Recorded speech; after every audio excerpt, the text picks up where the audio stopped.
ओम शांति। आज 22 सितंबर 2025 आज की साकार मुरली के अनमोल मधुर महावाक्य सुनेंगे।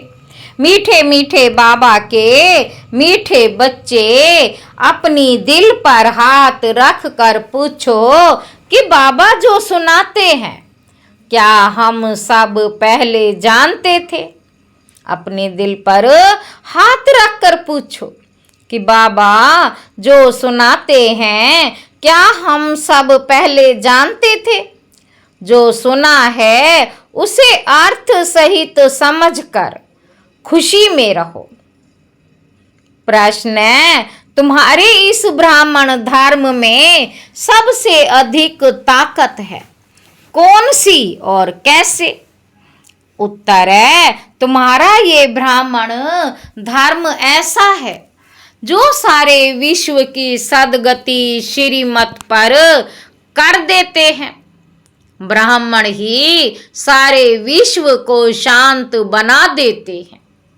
ब्राह्मण ही सारे विश्व को शांत बना देते हैं। तुम ब्राह्मण कुलभूषण देवताओं से भी ऊंचो, तुम्हें बाप द्वारा यह ताकत मिलती है। तुम ब्राह्मण बाप के मददगार बनते हो, तुम्हें ही सबसे बड़ी प्राइज मिलती है। तुम ब्रह्मांड के भी मालिक और विश्व के भी मालिक बनते हो। तुम ब्रह्मांड के भी मालिक और विश्व के भी मालिक बनते हो। ओम शांति। मीठे मीठे रूहानी सिक्की लधे बच्चों प्रति रूहानी बाप बैठ समझाते। रूहानी बच्चे जानते हैं रूहानी बाप एक ही बार हर 5000 वर्ष के बाद आते हैं। जरूर कल्प नाम रखा दिया है जो कहना पड़ता है। इस ड्रामा की अथवा सृष्टि की आयु 5000 वर्ष है। ये बातें एक ही बाप बैठ समझाते हैं। यह कभी भी कोई मनुष्य के मुख से नहीं सुन सकते। बाबा कहते, तुम रूहानी बच्चे बैठे हो, तुम जानते हो बरोबर हम सभी आत्माओं का बाप एक है। हम सभी आत्माओं का बाप वह एक है। बाप ही बच्चों को बैठ अपना परिचय देते हैं जो कोई भी मनुष्य मात्र नहीं जानते। कोई को पता नहीं गॉड व ईश्वर क्या वस्तु है, जबकि उनको गॉड फादर बाप कहते हैं। तो बहुत प्यार होना चाहिए। बेहद का बाप है जो जरूर उनसे वर्षा भी मिलता होगा। अंग्रेजी में अक्षर अच्छा कहते हैं हेवनली गॉड फादर। हेवन कहा जाता है नई दुनिया को और हेल को कहा जाता है पुरानी दुनिया। नई दुनिया को और पुरानी हेविल पुरानी दुनिया को कहा जाता है। परंतु स्वर्ग को कोई जानते नहीं। सन्यासी तो मानते ही नहीं। वे कभी ऐसे नहीं कहेंगे कि बाप स्वर्ग का रचयिता है। हेवनली गॉड फादर यह अक्षर बहुत मीठा है और हेवन मशहूर भी है। तुम बच्चों की बुद्धि में हेवन और हेल का सारा चक्र सृष्टि के आदि मध्य अंत का बुद्धि में फिरता है। जो सर्विसेबल हैं सभी तो एक रस सर्विसेबल नहीं बनते। बाबा कहते, तुम अपनी राजधानी स्थापन कर रहे हो। फिर से तुम कहेंगे हम रूहानी बच्चे बाप की श्रेष्ठ से श्रेष्ठ मत पर चल रहे हैं। ऊंचे ते ऊंचे बाप की ही श्रीमत है। श्रीमद् भागवत गीता भी गाई हुई है। ये है पहले नंबर की शास्त्र। यह है पहले नंबर का शास्त्र। बाप का नाम सुनने से ही झट वर्षा याद आ जाता है। ये दुनिया में कोई भी नहीं जानते कि गॉड फादर से क्या मिलता है। अक्षर कहते हैं प्राचीन योग, परंतु समझते नहीं कि प्राचीन योग किसने सिखाया। बाबा पूछ रहे हैं कि परंतु समझते नहीं है कि प्राचीन योग किसने सिखाया। वो तो श्री कृष्ण ही कहेंगे, क्योंकि गीता में श्री कृष्ण का नाम डाल दिया है।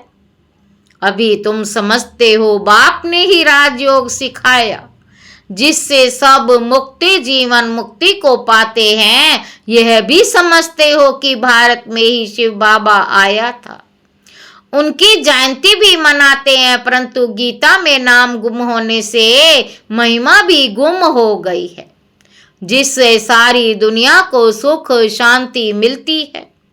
उस बाप को भूल गए हैं। इनको कहा ही जाता है एकज भूल का नाटक, एकज भूल का नाटक।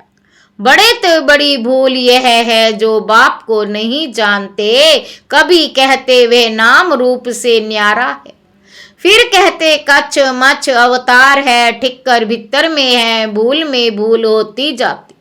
सीढ़ी नीचे उतरते जाते, कला कम होती जाती, तमो प्रधान बनते जाते हैं। ड्रामा के प्लान अनुसार जो बाप स्वर्ग का रचयिता है, जिसने भारत को स्वर्ग का मालिक बनाया, उनको ठिक्कर भीतर में कह देते हैं। अभी बाप समझाते हैं, तुम सीढ़ी कैसे उतरते आए हो, कुछ भी किसी को पता ही नहीं। ड्रामा क्या है पूछते रहते। ये दुनिया कब से बनी है, नई सृष्टि कब थी, तो कह देंगे लाखों वर्ष आगे। समझते हैं पुरानी दुनिया में तो अभी बहुत वर्ष पड़े हैं। इसको अज्ञान अंधियारा कहा जाता है। गायन भी है, ज्ञान अंजन सतगुरु दिया, अज्ञान अंधेर विनाश। तुम समझते हो रचयिता बाप जरूर स्वर्ग ही रचेंगे। बाप ही आकर नरक को स्वर्ग बनाते हैं। रचयिता बाप ही आकर सृष्टि के आदि मध्य अंत का ज्ञान सुनाते। आते भी हैं अंत में, टाइम तो लगता है ना। यह भी बच्चों को समझाया है। ज्ञान में इतना समय नहीं लगता है जितना याद की यात्रा में लगता है। 84 जन्मों की कहानी तो जैसे एक कहानी है।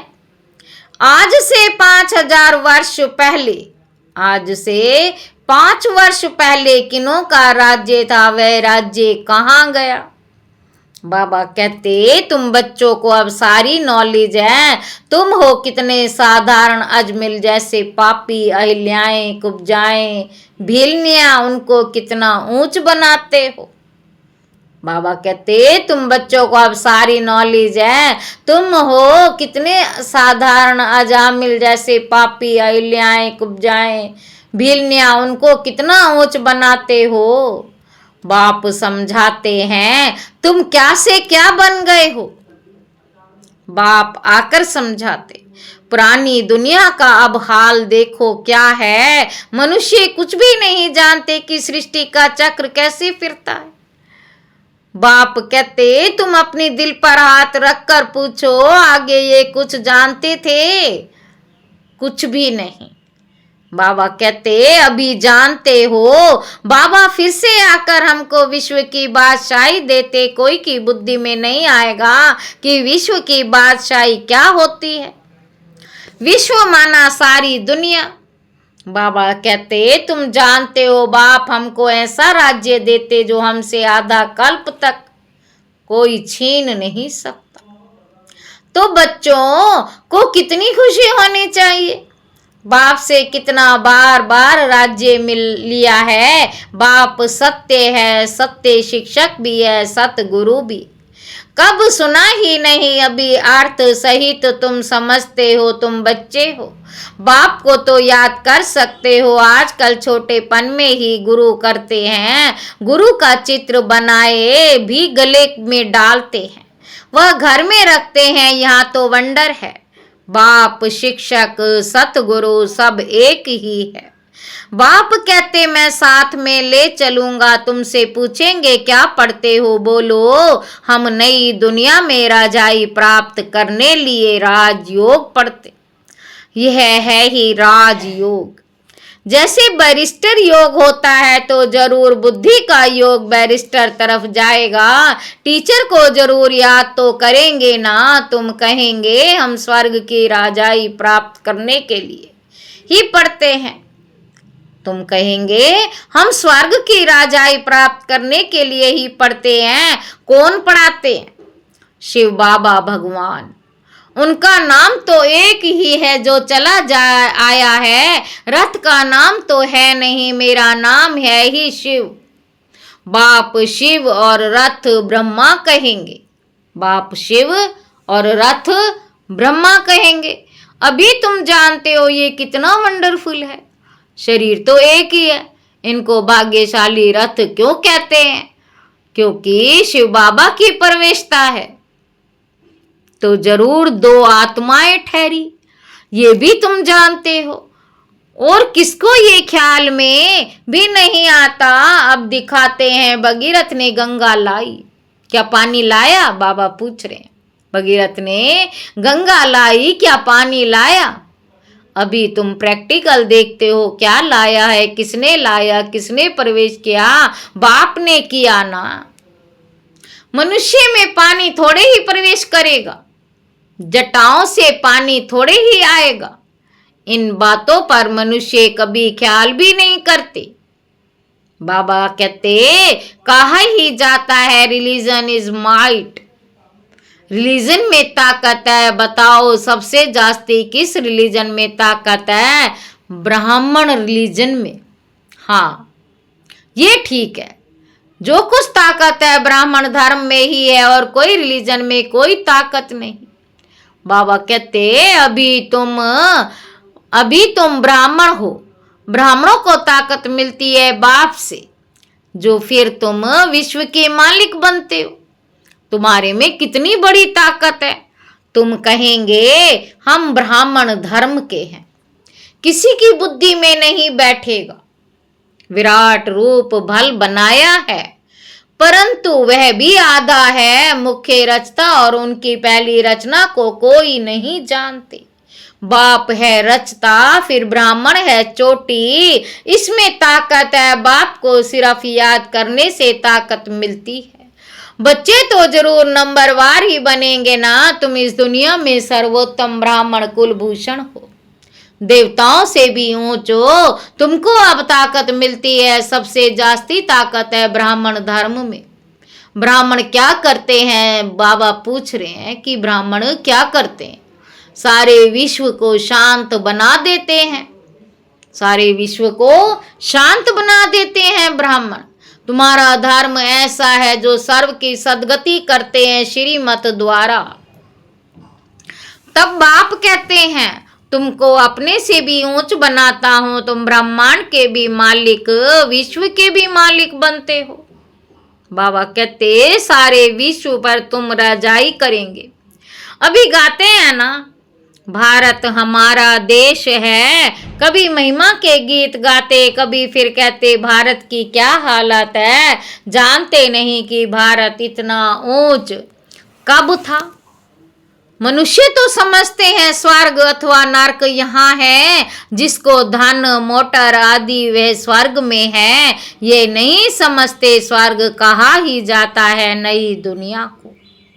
यहाँ सब कुछ सीखना है। साइंस का हुनर भी फिर वहाँ काम में आता है।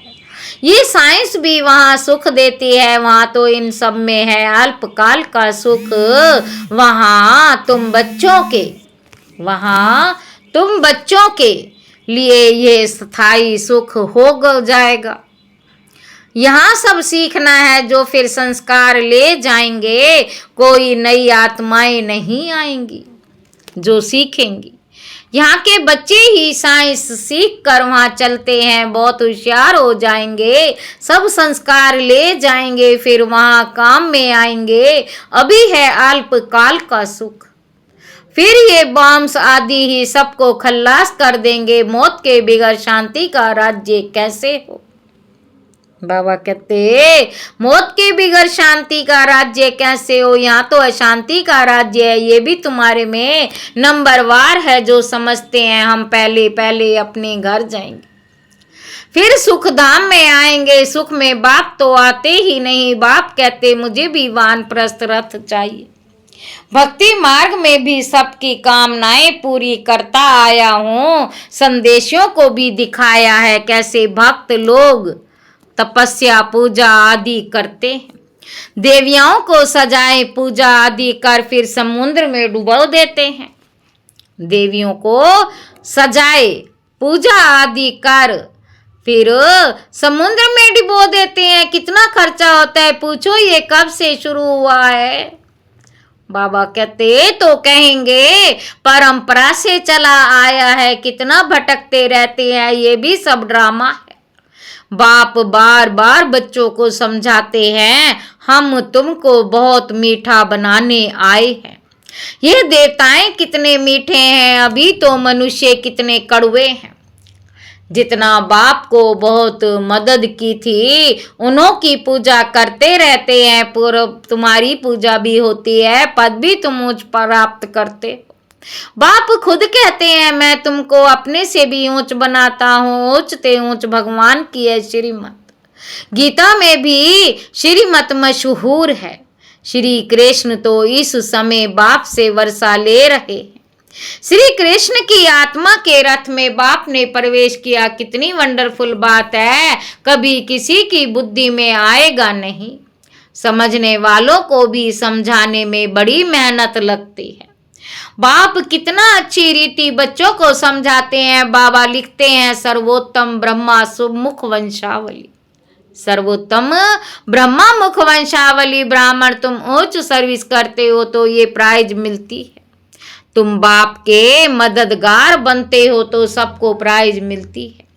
नंबरवार पुरुषार्थ अनुसार तुम्हारे में भी बड़ी ताकत है। तुम मनुष्य को स्वर्ग का मालिक बना सकते। तुम रूहानी सेना हो। तुम ये बैज नहीं लगाएंगे तो मनुष्य कैसे समझेंगे कि ये भी रूहानी मिलिट्री है? तुम बैज नहीं लगाएंगे तो मनुष्य कैसे समझेंगे कि ये भी रूहानी मिलिट्री है? मिलिट्री वालों को हमेशा बेज लगा हुआ होता है। शिव बाबा है नई दुनिया का रचयिता, वहां इन देवताओं का राज्य था, अब नहीं है। फिर बाप कहते मन मना भव। बाप कहते मन मना भव। देह सहित सब संबंध छोड़ मामे कम याद करो तो श्री कृष्ण की डायनेस्टी में आ जाएंगे। इसमें लज्जा की तो बात ही नहीं। बाप की याद रहेगी। बाप इनके लिए भी बताते हैं। ये नारायण की पूजा करते थे। नारायण की मूर्ति साथ में रहती थी, चलते फिरते उनको देखते थे। अभी तुम बच्चों को ज्ञान है, बैस तो जरूर लगा रहना चाहिए। तुम हो नर को नारायण बनाने वाले। राजयोग भी तुम हो, सिखलाते हो। नर से नारायण बनाने की सर्विस करते हो। अपने को देखना है, हमारे में कोई अवगुण तो नहीं है। तुम बच्चे बाप दादा के पास आते हो। बाप है शिव बाबा, दादा है उनका रथ। बाप जरूर रथ द्वारा ही मिलेंगे ना। बाप के पास आते हैं रिफ्रेश होने, सन्मुख बैठने से याद पड़ती है। बाबा आया है ये ले जाने के लिए। बाप सन्मुख बैठे हैं तो जास्ती याद आनी चाहिए। अपनी याद की यात्रा को वहां भी तुम रोज बढ़ा सकते हो। अपनी याद की यात्रा को वहां रोज बढ़ा सकते हो। अच्छा, मीठे मीठे सिक्की लदे बच्चों प्रति माता पिता बाप दादा का याद प्यार और गुड मॉर्निंग। रूहानी बाप के रूहानी बच्चों को नमस्ते। हम रूहानी बच्चों की रूहानी बाप दादा को याद प्यार गुड मॉर्निंग। नमस्ते बाबा, नमस्ते, शुक्रिया बाबा, शुक्रिया। धारणा के लिए मुख्य सार पहला पॉइंट है अपने को देखना है कि हमारे में कोई अवगुण तो नहीं। जैसे देवताएं मीठे हैं ऐसा मीठा बना हूं। दूसरा पॉइंट है बाप की श्रेष्ठ श्रेष्ठ मत पर चल अपनी राजधानी स्थापन करनी है। सर्विसेबल बनने के लिए सृष्टि के आदि मध्य अंत का हेवन और हेल का ज्ञान बुद्धि में फिराना है। हेवन और हेल का ज्ञान बुद्धि में फिराना है। वरदान है खुदाई खिदमतगार की स्मृति द्वारा सहज याद का अनुभव करने वाले सहज योगी भव। खुदाई खिदमतगार अर्थात जो खुदा व बाप ने खिदमत सेवा दी है, उसी सेवा में सदा तत्पर रहने वाले सदा यही नशा रहे कि हमें स्वयं खुदा ने खिदमत दी है। कार्य करते हुए जिसने कार्य दिया है उसको कभी भूला नहीं जा सकता। जो कर्मणा सेवा में भी ये स्मृति रहे कि बाप के डायरेक्शन अनुसार कर रहे हैं, तो सहज याद का अनुभव करते सहज योगी बन जाएंगे। स्लोगन है, सदा गॉडली स्टूडेंट लाइफ की स्मृति रहे तो, सदा गॉडली स्टूडेंट लाइफ की स्मृति रहे तो माया समीप नहीं आ सकती। अव्यक्त इशारे। अब लगन की अग्नि को प्रज्वलित कर योग को ज्वाला रूप बनाओ। जितना स्थापना के निमित्त बने हुए ज्वाला रूप होंगे, उतना ही विनाश ज्वाला प्रत्यक्ष होगी। संगठन रूप में ज्वाला रूप की याद विश्व के विनाश का कार्य संपन्न करेगी। इसके लिए हर सेवा केंद्र पर विशेष योग के प्रोग्राम चलते रहें तो विनाश ज्वाला को पंखा लगेगा। योग अग्नि से विनाश की अग्नि जलेगी, ज्वाला से ज्वाला प्रज्वलित होगी। अच्छा, ओम शांति।